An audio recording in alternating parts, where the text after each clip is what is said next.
Ustadz, bagaimana cara kita menjelaskan kepada mertua kita? Beliau meminta kita untuk mensponsori kegiatan 40 hari kematian keluarga dekat. Padahal sebenarnya kita tidak mau, tapi mertua memang belum paham sunnah. Mohon jawabannya Ustadz. Jazakallahu khairan.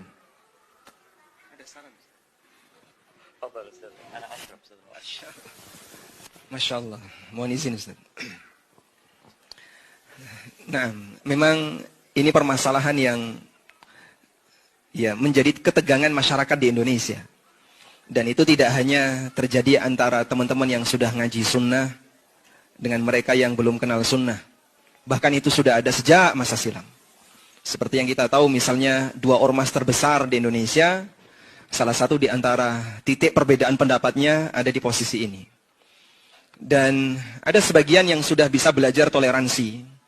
Dan masih banyak yang kira-kira perlu belajar bagaimana cara bertoleransi dalam menyikapi ini. Dalam menyikapi peringatan kematian, memang kita mengikuti prinsip bahwa yang namanya musibah itu kan seharusnya dilupakan. Bukan dikenang. Yang diperintahkan oleh Allah untuk dikenang itu nikmat. Wa amma bi ni'mati rabbika fahaddits. Terhadap nikmat Rabbmu, silahkan kau ceritakan, kau kenang. Sehingga kalau dapat nikmat dikenang, kemudian diceritakan, itu disyariatkan dalam agama kita. Agar membuat kita itu semakin sering bersyukur kepada Allah. Sebab nikmat Allah itu banyak. Sebaliknya ketika kita dapat musibah, seharusnya kita tutupi, kita lupakan. Musibah itu dilupakan. Dan orang-orang Syiah itu punya prinsip sebaliknya. Musibah itu dikenang luar biasa, sampai dijadikan upacara besar. Seperti musibah Karbala, kematian Husain. Kita akui itu bagian dari musibah kaum muslimin. Meskipun ada musibah yang lebih besar lagi dibandingkan kematian Husain. Husain meninggal dunia karena dibunuh.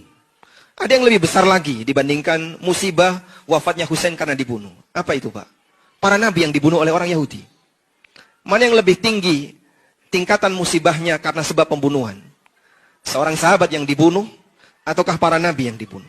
Tentu jawabannya para nabi. Sebab yang namanya nabi jelas derajatnya jauh lebih tinggi dibandingkan sahabat.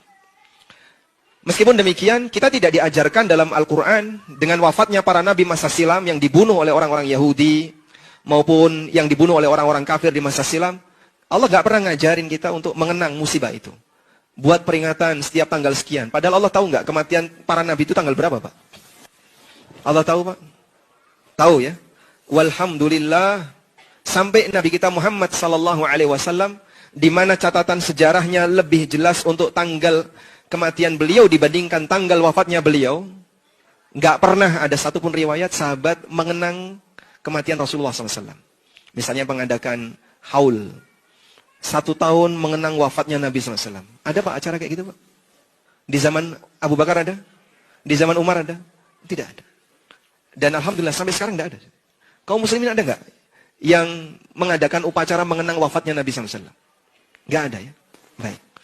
Sehingga kalau sebagian orang beranggapan, orang mati kayak buang kucing katanya, kenapa kematiannya nggak dikenang? Ini sebagai bentuk penghargaan kepada leluhur. Baik, kalau alasan Anda adalah bahwa mengenang kematian itu bagian dari penghargaan terhadap leluhur, sekarang berikan penghargaan kepada Nabi-Mu SAW, adakan upacara mengenang kematian Nabi. Saya yakin di demo manusia se-Indonesia.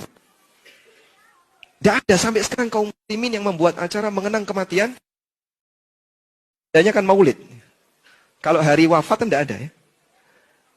Ada Pak? Di daerah mana yang ada upacara mengenang wafatnya Nabi SAW? Tidak ada ya. Kalau upacara maulid kita ma'ruf ya. Tapi kalau upacara mengenang wafat Nabi SAW. Maka sebenarnya alasan ini adalah syubhat yang dibisikkan oleh setan. Dia mempertahankan sesuatu yang bermasalah agar dianggap sebagai bagian dari bentuk ibadah. Ini dalam rangka mengenang orang saleh, mengenang jasa baik leluhur, orang tua, dan seterusnya. Maka kita membuat acara peringatan kematian. Padahal itu sebenarnya bukan mengenang, untuk menghormati. Maka terbukti Nabi kita Muhammad SAW tidak ada upacara seperti itu yang dipraktikkan oleh para sahabat. Kemudian yang jadi masalah, ketika kita menghadapi keluarga yang meminta posisi kita untuk memberikan dukungan. Dukungan dalam acara itu. Sebenarnya kalau bisa diberi pengertian, mohon maaf, saya berada dalam prinsip dan posisi tidak mengikuti acara semacam ini. Mohon dihargai dan kami tidak dipaksa untuk melakukannya. Dan mereka bisa memahami itu, alhamdulillah. Tapi sekiranya itu tidak bisa dilakukan, Anda bisa datang ya, untuk bertakziah ke rumah duka, karena takziah itu tidak ada batas waktu. Fungsi takziah adalah tasliyah, menghibur kepada keluarga jenazah agar tetap bersabar dan mereka tidak terlalu sedih. Maka Anda bisa datang di hari-hari sebelum, di kanan kirinya ya, sebelumnya atau setelahnya. Misalnya di hari yang ke-35 atau hari yang ke-38, kan itu ke-40 ya. Itu geser sehari aja nggak mau Pak itu Pak.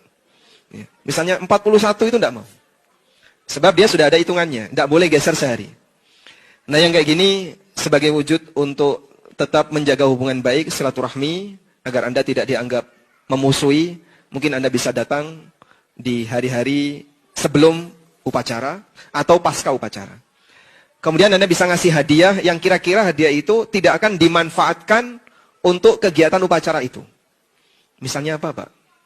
Kasih apa Ustaz kira-kira? Kasih iPad gitu ya? Dijual. Dijual lah ibaratnya. Oh dijual. Atau dikasih parfum atau apa yang kira-kira insya Allah itu tidak akan dimanfaatkan untuk mendukung kegiatan itu.